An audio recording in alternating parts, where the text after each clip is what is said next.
Welcome to the Luke Macias Show. Governor Abbott has announced his 7 legislative emergency items, which both chambers of the legislature can immediately take up, work through the committee process, debate on the floor, and pass on to the governor before we get to the next section of our legislative session. The Texas House is working a little slower than normal, and we are going to explain today how the clock works according to the Constitution of the state of Texas and what all both legislative bodies could be doing to advance conservative priorities. By the way, the Texas Senate, as I'm recording this, is literally debating one of the governor's emergency items now. And that's actually not too uncommon. It seems to be what the founders of Texas envisioned when they set up our 5-month legislative session. Let's get to the show.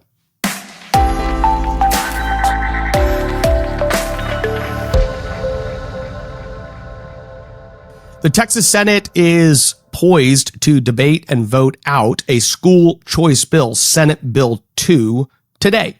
They will pass the governor's emergency item, statewide school choice program. It will be one of the largest school choice programs in the nation, and I do believe that the votes are there in the Texas House to pass this legislation. Y'all know that this is an issue that my family has been engaged in for a very long time. I was 16 years old when somebody came to I was actually 15 years old when somebody in our church came to my dad and said, "Hey, would you like to run for the legislature?"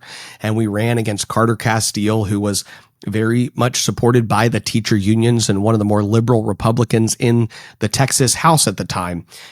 School choice was a big battle then, and it is still a big battle today. But I do believe that finally the votes are there in both chambers to pass a strong school choice program.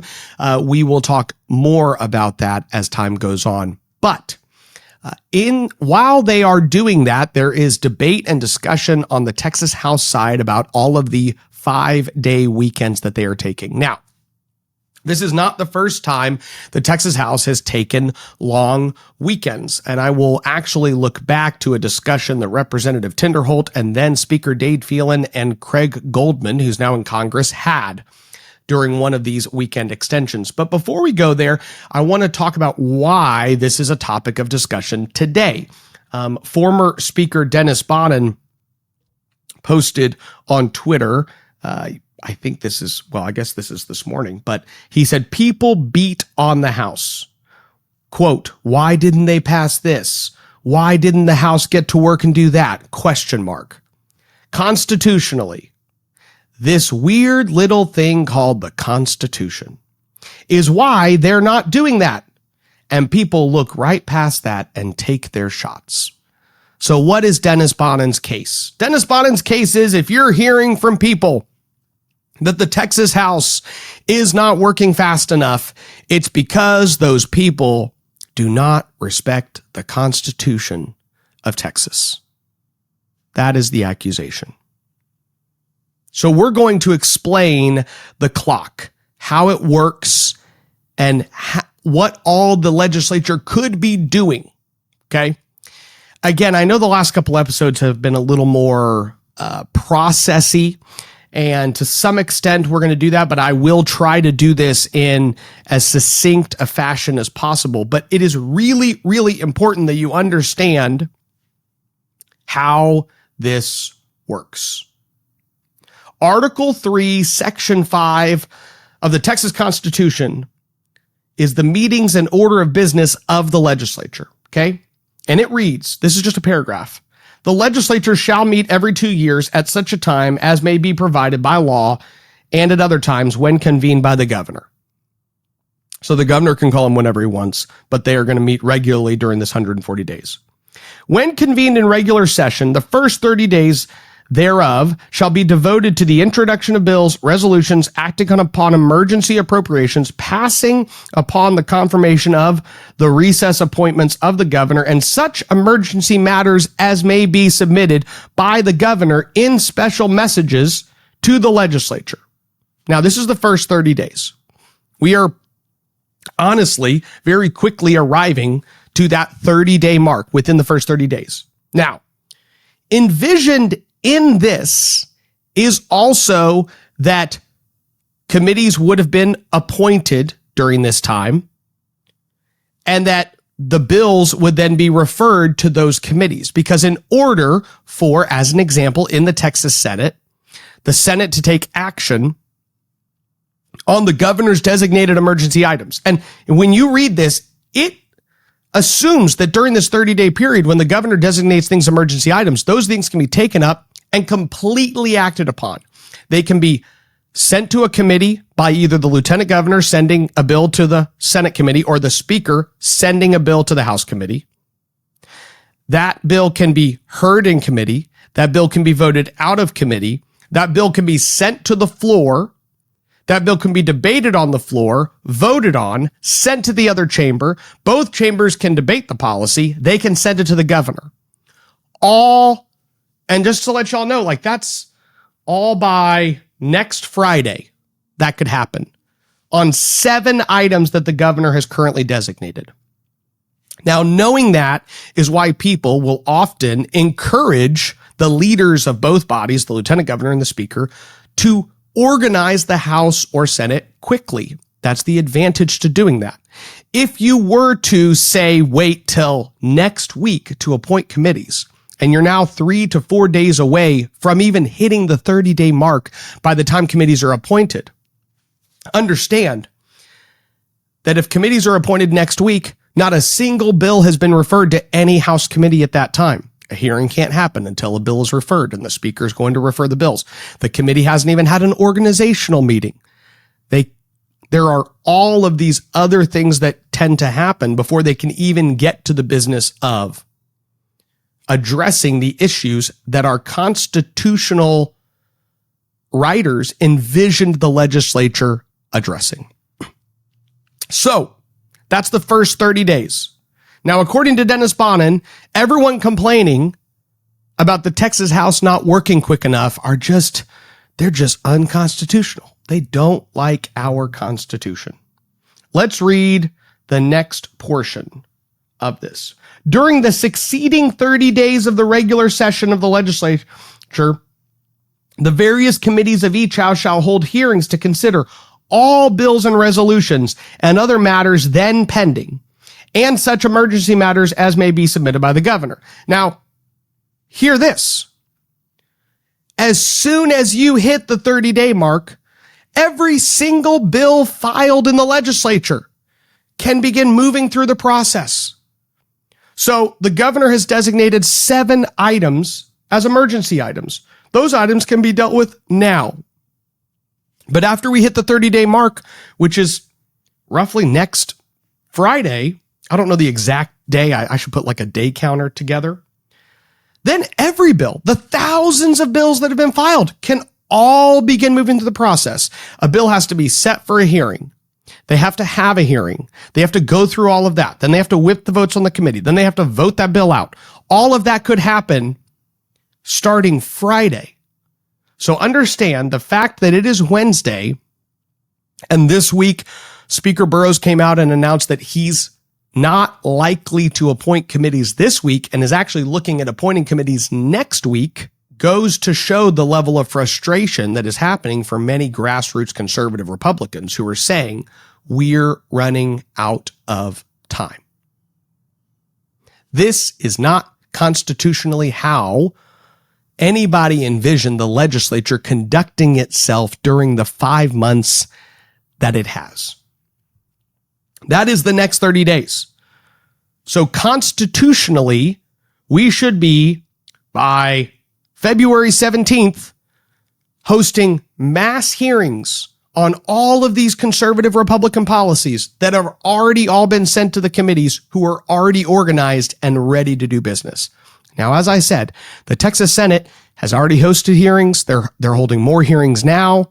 Legislation is on the floor of the Senate that has been designated by the governor as an emergency item. They're acting within the confines of the Constitution and working on this policy. Now, last session, there was pushback, and I think it is worth just going back and examining this brief exchange between Representative Goldman and Representative Tinderholt at the time. Let's go to this clip. This is the resolution for this week that authorizes adjournment for more than 3 days. The resolution authorizes the House or Senate to adjourn from this Wednesday until next Tuesday. I move adoption. Mr. Tinderholt, for what purpose? Will the gentleman yield for 2 brief questions? The gentleman yields for questions. Thank you, Mr. Speaker. Thank you, Representative Goldman. Are you aware of H.R. 24 from 1972? I'm guessing the answer is no. Are you going to speak for me, or do you want me to answer? Go ahead. I do. No. Thank you. It was also known as H.R. 1, 3, 4, and 6. Its intent was to suspend the Constitution to do the opposite, which was to take up and consider bills prior to the 60th day, and they passed continuously. We only went back to the 70th session, could have gone back further. Are you aware that the practice ended after the 81st session? No. Mr. Tinderholt, please confine your remarks to the resolution laid before the House. I am. It has specific to do with this resolution, sir. We know there's 7 more Republican priorities as well as individual members' priorities in their districts. We often Is there hear a question, Mr. get... Tinderholt? There is. What's your question? Mr. Tinderholt, please confine your remarks to the resolution laid before the House. We often hear that things don't get done because Is we there ran a out of question, time. Mr. Tinderholt? There Mr. is. Tinderholt, please confine your remarks to to the resolution before the House. Let me finish the question, both of you, please. I think that leaving early That's not a question. defeats the purpose. I'm going to ask you a question. I think that leaving early is not healthy when we could actually use this for the opposite. Would you agree with that? We could actually suspend the Constitution to take up stuff and consider before 60 days so that we don't tell people when we leave here that we ran out of time. And the disrespect that I'm getting right now is actually absurd. I've never seen it since I've been here in 8 years. I'm asking Mr. a simple Tinderholt, that question. is not the subject of SCR 18. The subject is, do you agree that we could use the Constitution suspension to bring up and consider bills prior to 60 days like it was done in the past versus leaving and going home early? Mr. Tinderholt, that is not the That is a subject simple of question. SCR 18. Mr. Speaker, parliamentary inquiry. Please state your inquiry. How the heck is that not a question concerning this SCR? I'm specifically stating that I think that doing this, I'm asking him if he agrees that we could do the opposite, and he's not answering the question. In the opinion of the chair, your remarks are not on the subject of SCR 18. They are dilatory. Please take your chair. Mr. Speaker, I'll respectfully vote no today, and I hope people are ready to get to work like I am and vote no on this. I will give Speaker Burrows some credit here. And I know that I have said this when it comes to the rules. Speaker Burrows was more tyrannical and less deliberative than Strauss, Bonnen, Phelan. That's a fact. But he has yet to do what Dade Phelan did last session when it comes to somebody like Representative Tinderholt who gets up and says, I just have this question, where Dade's concern was, I don't want Tony Tinderholt, you can kind of see it on that video, I don't want this guy to be able to establish facts that kind of back up the question he's asking. So I'll constantly interrupt him. And Representative Goldman at the time was doing the same, right? When their Democrat colleagues get up, they let them pontificate whatever they want and then ask the question at the end, because it is a question. But not so at the time for Representative Tinderholt. That has not happened, and that is, I think, a productive thing for the Texas House. But as you can see, Representative Tinderholt is asking a legitimate question. Hey, we could do the opposite. We could actually bring these policies up instead of suspending the Constitution to spend more time at home, to spend less time here working in this very limited time we have. And what you and I both know is that a tremendous amount of conservative policy, quote unquote, died on the last day of session. And my goal would be this session that we don't end up repeating the patterns of the past. In fact, 2 sessions ago, during Dade Phelan's first term as Speaker, they killed the ban on sex change surgeries at the very end. And look at how it was reported in the news. Let's go to this quick clip. It was a race against the clock in the Texas House of Representatives as members tried to pass as many bills as they could before a key deadline. Sexual harassment protections move passage. Question regarding pass the third reading at SB 45. Please that out. Pretty exciting stuff. So with just seconds left to go, the House passed Senate Bill 45. They just ran out of time, right? Hey folks, Chris Salcedo here. I've got something special for you, the Salcedo Storm podcast. As your friendly, liberty-loving Latino, I bring you a mix of engaging discussions to help us fight for our state and our conservative values. It's the perfect way to stay informed and engaged in what's happening around you. So, what are you waiting for? Don't miss out on the storm of information and entertainment coming your way. The Salcedo Storm podcast, available wherever you get your podcasts. They wanted to, in 2021, protect children from sex change surgeries. They just couldn't get there in time. You notice that little clip where you actually have a Democrat lawmaker, Aaron Zwiener, passing her last bill on midnight, and Dade Phelan slams the gavel. They all cheer. They all cheered while they were killing a ban on sex change surgeries. Now, here's my goal. I don't think we should do this again. I don't think that in 2025, we should be at a midnight deadline with dozens of Republican bills at the bottom of the calendar. And I don't even know that we will. And I'm not even going to tell you we will be there again, because there's a lot of time between now and that calendar. We can debate how quick the House should organize. But if the House gets organized late and kicks it into high gear and passes a bunch of Republican policy, they might make things a little more stressful on themselves, but they still will have time to deliver tremendous conservative wins. So don't think that even a week delay or another 5-day weekend means we can't accomplish a lot of conservative policy. It just makes it harder to accomplish a lot of conservative policy. So it makes sense that there are lawmakers and Republican leaders and activists that are saying, hey, I would like us to not make it harder on ourselves as Republicans to enact more of our conservative Republican agenda for the session. That would make sense.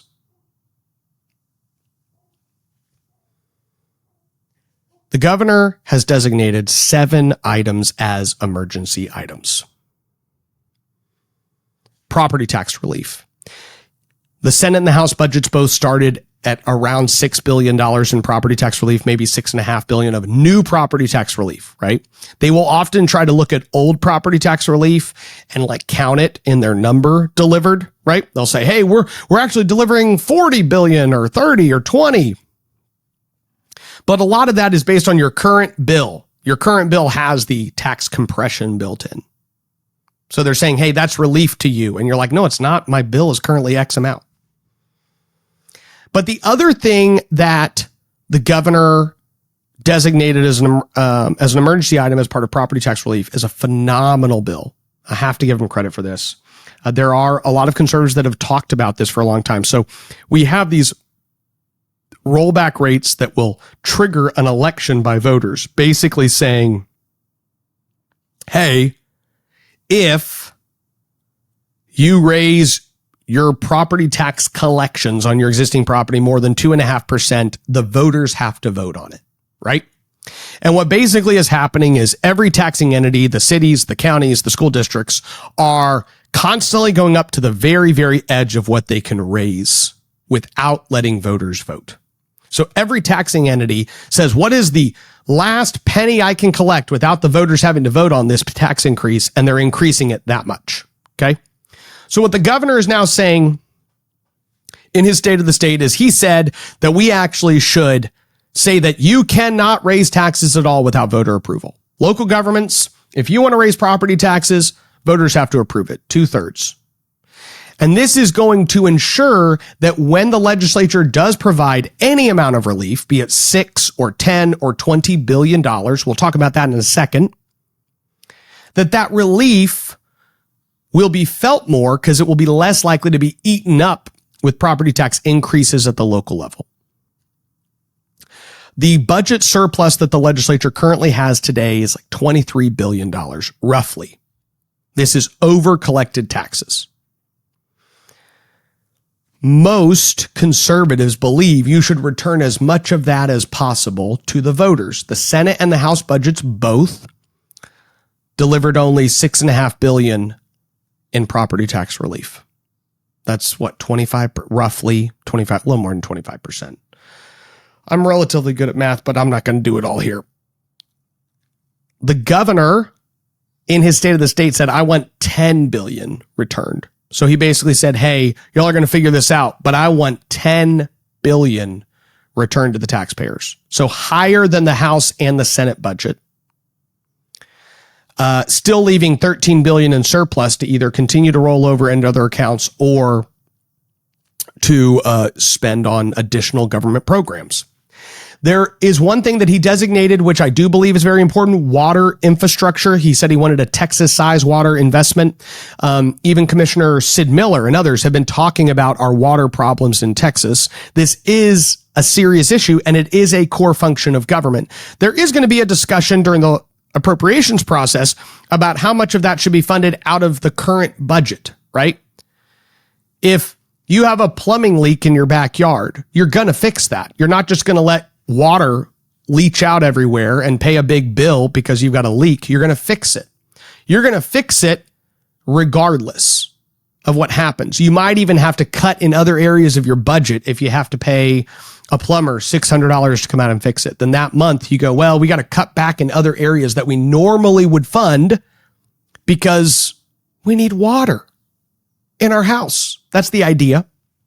But one of the other issues that he designated was water infrastructure investment. So the property tax relief, at least $10 billion, and making sure that you can't raise property taxes a penny without voter approval. Both very good. I do think the 10 billion should be higher. That shouldn't surprise y'all. I think most of y'all probably think it should be higher. And so there will be a debate about how much property tax relief to give. The water infrastructure investment, a teacher pay raise, expanding career training. There's some technicalities to this, but the best way to explain it is that our current career training programs are really not ideal. A little factoid that sometimes draws attention to this is that there are some schools that the people that they are preparing most for careers are like florists.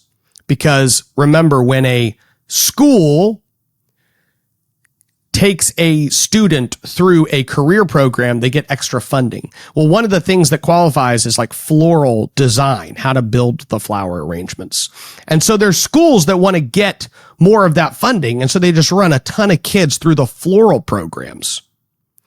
And so there's been a push to reform the technical training to make sure that we're actually teaching kids meaningful skills that they can use to have a real career coming out of high school.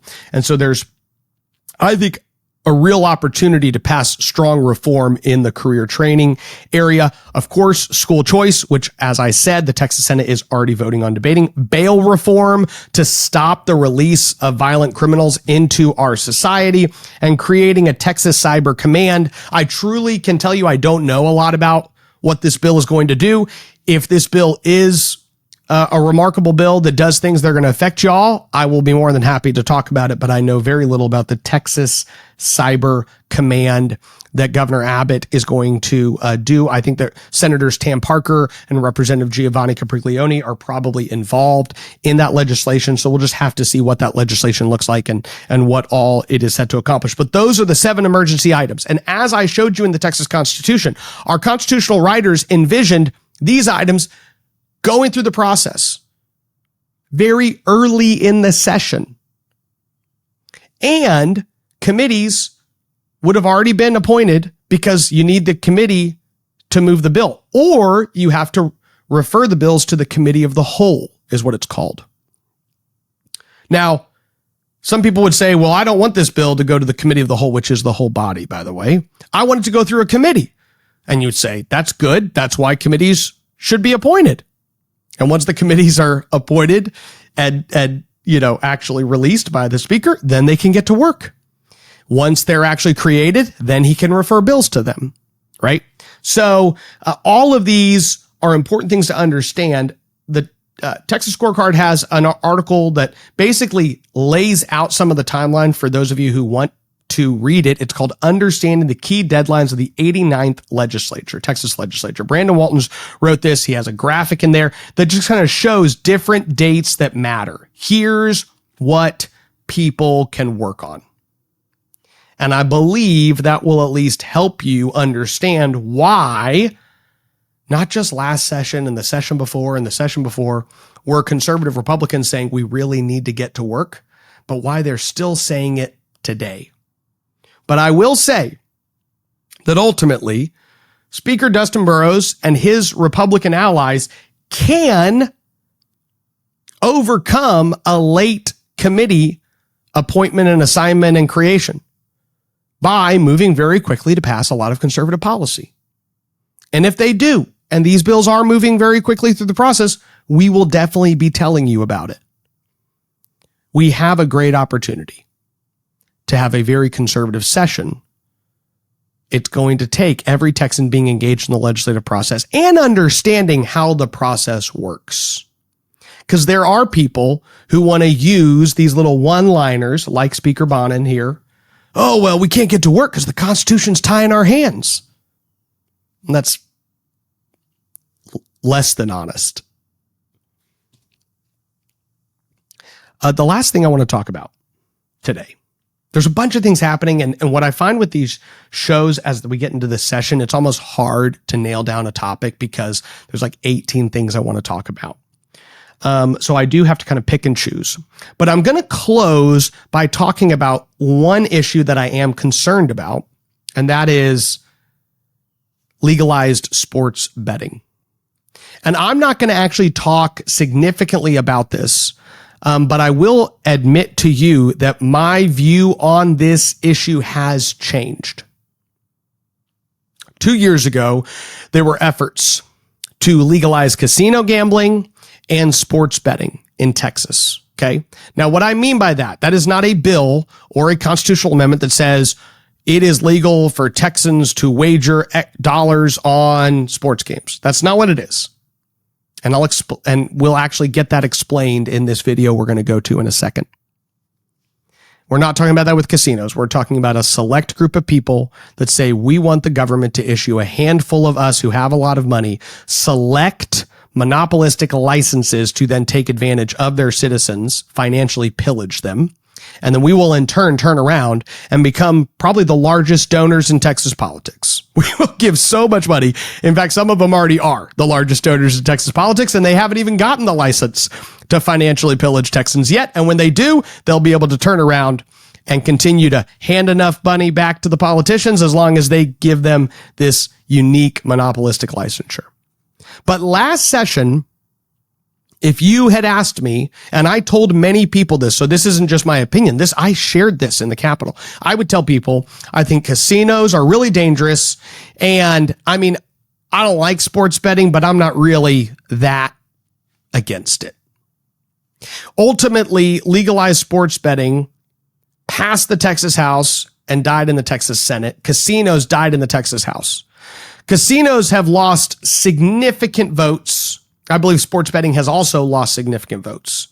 And so I think casinos are far from the votes they need to try to legalize operations in Texas.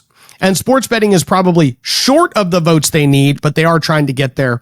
And Governor Abbott recently, in an article of the Houston Chronicle, signaled support for legalized sports betting. And that's why I'm talking about it today. I'm actually going to go to a clip of Sagar and Jetty explaining sports betting on Breaking Points. So Breaking Points is a national show, and Sagar is probably one of the most articulate individuals on a national stage regarding this policy. Last session, I told people I'm against casinos, but I don't really care much about sports betting. And today, my position is that sports betting is actually worse for Texas. Legalizing sports betting is worse for Texas than legalizing casinos. And I'm still very, very, very opposed to casinos.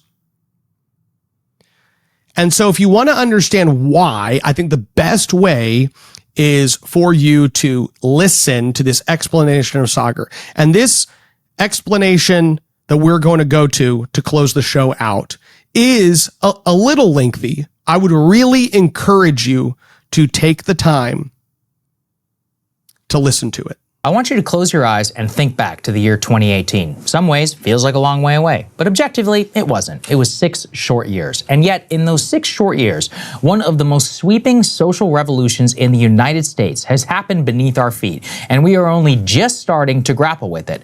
That is the mass legalization and normalization of online sports gambling. The mass legalization and normalization of sports gambling has the potential to rival the opioid epidemic in the United States. Its destruction of the American family unit. And yet today, almost all lawmakers are lockstep in their support of it. The roots of online sports gambling boom in the United States trace back to a 2018 Supreme Court decision after a petition was filed by the state of New Jersey challenging something known as the Professional and Amateur Sports Protection Act, or PASPA. PASPA passed in 1992, effectively restricted all legal sports gambling action to the state of Nevada. And now this is stuck in New Jersey's craw in 2009, especially after the Great Recession. They needed a way to bail out Atlantic City casinos. So on their behalf, they brought the suit against the law, where it would be eventually resolved in their favor in 2018. Now, in the 9 years where New Jersey brought the suit against PASPA, something important also happened: the absolute explosion of something called daily fantasy sports.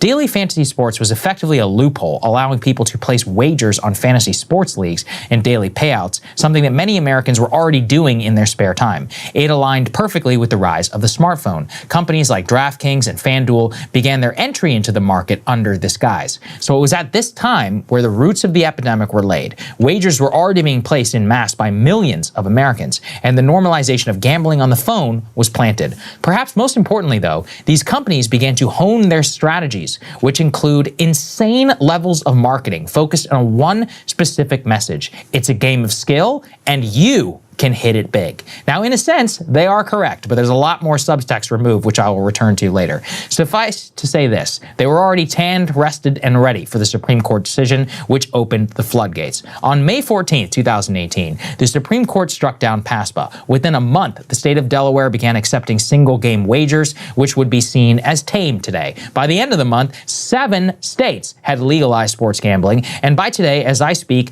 39 states, including the District of Columbia, now have it legalized. Now, it's important to note, when I say legalized, it doesn't mean that it's a free-for-all. What it really means is that a few mega companies like DraftKings, FanDuel, PrizePicks, and others have effectively rolled up the legal sports betting market by getting separate states to grant them preferential licenses to run action in their state. This is important because the quasi-monopolistic way that sports gambling runs on a state-by-state basis means that it is not a fair marketplace. And 2, it means that their excesses and sins are multiplied to absolutely stupendous profit, and fundamentally are altering the way that American sports leagues will operate for decades to come. So let's take some time to ruminate on gambling itself and the attitudes of the United States towards it over the years. It's fair to say the U.S. has undergone an extraordinary transition from effectively a nation of prudish Christians to much more secular libertarians in the span of just a few decades. This is evident in current social attitudes, from everything on abortion,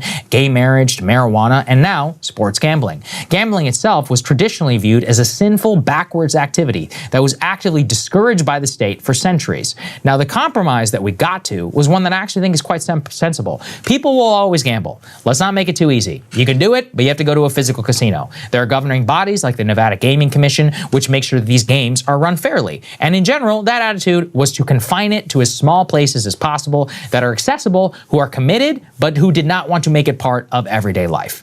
Quite sensible, in my opinion. Should be applied to all vices. We understand they exist, but it shouldn't be too easy to indulge, from cigarettes to alcohol. And this has been an attitude in America now for decades. But then everything changed. And now all of a sudden, sports gambling is not just legal, but it's available everywhere. At the click of a button on your smartphone that's always in your pocket, to hundreds of millions of Americans. And the results are in. They're astonishing. Since 2018, U.S. customers have placed approximately $500 billion in bets at legal sports books and climbing, turning a nation that had rare access to sports gambling into the largest gambling marketplace on earth. This has transformed the finances of everyday Americans in a way that has not happened in generations. My friend Charles Lehman summed up 3 separate large-scale studies. The top-line findings are this. For every $1 waged on sports betting, household savings is depleted by $2. Legalized online gambling has increased the risk of household bankruptcy in a state by 25 to 30%. And worst of all, legalized sports gambling has massively increased the rates of domestic violence, specifically against spouses of those who lose. Unsurprisingly, all of these effects are felt by the most economically precarious households, and the financial effects are concentrated amongst young men. Fair to say, it's been a disaster. So let's go through the arguments for why, even though all of this is really bad, we should overlook it. First is a philosophical argument. This is what living in a free society looks like. That just because some people can't control themselves, we shouldn't ruin the fun for everyone. I understand that argument. I agree with it partially. But I would say this. The U.S. has recognized always that we can respect freedom of choice while also recognizing that when something is bad and trying to reduce said behavior for the societal benefit of all citizens, we should. We have arrived at this with a sensible attitude, for example, towards cigarettes. We know cigarettes are bad, so we tax them. We restrict their place of sale. We don't allow cigarette companies to advertise on television. We have developed good social norms around not wanting people to smoke. Nonetheless, something like 20% of Americans still smoke, but it's down from a record of like 40 or 50% decades ago, and new uptake in smoking continues to reduce. Now, compare cigarettes to online gambling. DraftKings, FanDuel, BetMGM, PrizePicks are allowed to flood the airwaves with a single message. All you have to do is use your skill and your genius, and you can become a winner. I will explain soon how this is a complete lie. But second is this, and what I want people to understand. It is impossible for these companies to run a fair operation that does not rely on exploiting gambling addicts and to still make a profit. A new study by the Southern Methodist University tracked 700,000 online sports bettors for 5 years. They found less than 5% of users ever withdrew any profit. The remainder of the users either broke even or lost money, covering the winnings of those 5. But worst is this. 3% of all bettors who lost the most accounted for 50% total revenue of these online sports betting companies. In other words, less than 5% of people actually realized any profit. The rest were losers, and the big losers lost so much they made up 50% of total revenue. Now couple this with the dirty secret of online sports betting. If you are one of the less than 5% who win, you're lucky if you're allowed to gamble for even a few months on these apps. Once you start to win consistently, these gambling companies are fully within their rights to limit your bet size to amounts to less than $10 or even $1, meaning that if you're any good, they are allowed to restrict your action and their potential exposure. So this is an outrageously good business, isn't it? You can promise people they can get rich. If they actually do, you cut them off. Then you employ all company resources towards extracting as much as humanly possible from gambling addicts to make up 50% of your revenue. In other words, if these gambling companies were forced to allow fair play and then follow their own guidelines around restricting addicts, something they are legally required to do, they would go bankrupt, and this entire farce would fall apart. Take the story of a New Jersey man, known to us as Mdalo 1990.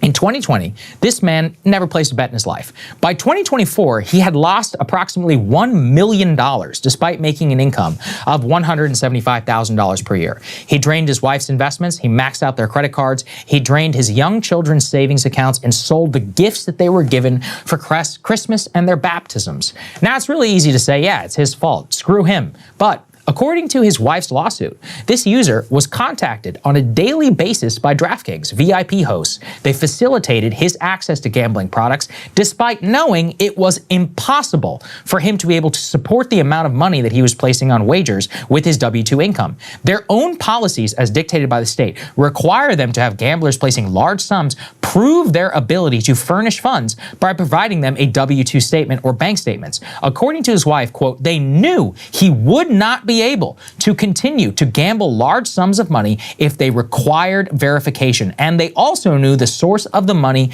was, quote, illegitimate. A modest amount of due diligence required by their own policies would have shown he did not have the ability to wager, literally 4 times his literal W-2 salary. Throughout this entire time, again, on a daily basis, this, DraftKings threw so-called free promotions at him, whiskey glasses, VIP tickets, and more. Now, they do not do this out of the goodness of their heart. As I said earlier, people like this man constitute only 3% of gamblers, but make up 50% of revenue. In fact, some people have caught on. A new number of pro sports bettors are mimicking the behavior of people like Mdalo 1990. They log into their accounts in the middle of the night to make it seem like they cannot sleep without checking their bets. Why? Because it flags to the algorithm that they are gambling addicts. It means that the company is more likely to shower you with so-called free promotional money and to continue your addiction chain. This is fundamentally different than alcohol or cigarette companies. Cigarette companies are not allowed to advertise, period, let alone literally sponsor major sporting events. Furthermore, cigarette companies are not allowed to identify their so-called super smokers and shower them in free and addictive cigarettes to encourage their addiction. Same with alcohol companies or any other vice. In this case, the statistics show us that the profit margins and the very business model of these companies rely on so-called problem gamblers to prop up the revenue of the entire company. And now let me take it even a step further, because now imagine if cigarette companies had a super addictive special cigarette, and that cigarette was the one that they are marketing the most, pushing and making the most money on. That is the case of online sportsbooks, who are pushing a particular type of bet called a parlay bet. Most of you probably know what it is, but it's simple. A parlay bet is a contingent bet, where several discrete events have to happen for you to win. Parlay bets, unsurprisingly, have the biggest payouts, and unsurprisingly, they have the biggest loss rate for gamblers. Why? Because they're unlikely. And yet, this exact bet, the parlay bet, is the one most pushed, most marketed, and most used by online sports bettors. The largest online sportsbook in the United States, FanDuel, has amassed 46% market share in the United States, specifically by marketing massively profitable single-game parlay bets, which are gigantically profitable for the company. We don't have exact data. We do know this from the state of Illinois. 60% of all wagers in the state wagered online are parlay bets. We also know that the online sportsbook know that they will win. With such regularity, they build it into their profit forecast before the customers even officially lose, and they remain the single most profitable bet to the company. So again, bringing it back to a cigarette comparison, you target the most addicted, and you sell them the worst thing for them. The system is built on a simple premise: ban winners, milk losers for all they're worth. All of you who are placing small wagers for fun is great, but the thing is, it's only enabled by crippling addicts. Already, Gamblers Anonymous is reporting massive spikes in the number of young bettors calling their hotline, coming to their meetings. Some children as young as 14 have found their ways to bet their parents' phones are full addicts. This will only continue, which brings me back to the comparison I made at the top. It took nearly a decade to reckon with Purdue Pharma and the OxyContin crisis. It created an entire generation of previously not known heroin addicts. But the signs a few years were all there. And now we've unleashed an addiction with one of the highest rates of people taking their own lives and made it easily accessible to hundreds of millions of Americans. If anything, this trend is accelerating. Literally just a few days ago, the state of Missouri legalized sports gambling, now the 40th state to do so.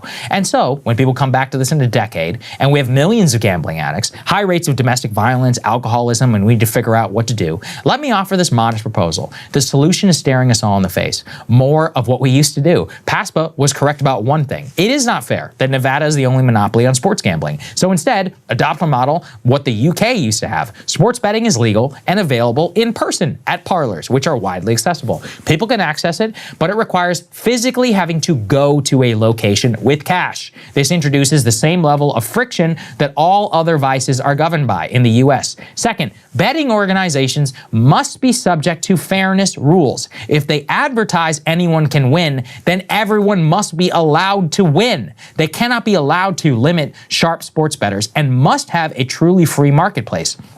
3, we must have heavy oversight on the ongoing fusion between professional sports and gambling companies. You can call this nanny state intervention if you want, but here's the truth. The NFL, the National Football League itself, it only exists because of multiple acts of Congress and preferential treatment from the U.S. government. Sports and the NFL are important to the American character. Gambling corruption scandals are already beginning to question the very integrity of the game itself. Leagues have become physically intertwined with multi-billion-dollar gambling behemoths is a recipe for corruption and disaster. So I will end with a warning that I gave many years ago. Sometimes private industry can be just as much of a threat to your freedom and liberty as the government itself. And in this case, I think it is quite clear the damage gambling companies have wrought and will continue to do to America's families poses a direct threat to our country. I am clear-eyed. It will only get worse, but I hope I could help all of you at least think about what I believe is going to be a major problem of our time.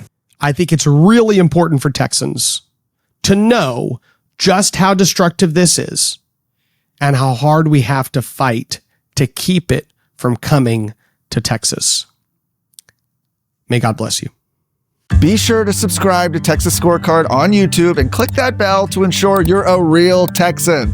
If you liked this video and want to see more citizen-driven journalism, be sure to click like and go to texasscorecard.com to read about all things Texas. Texas Scorecard, real news for real Texans.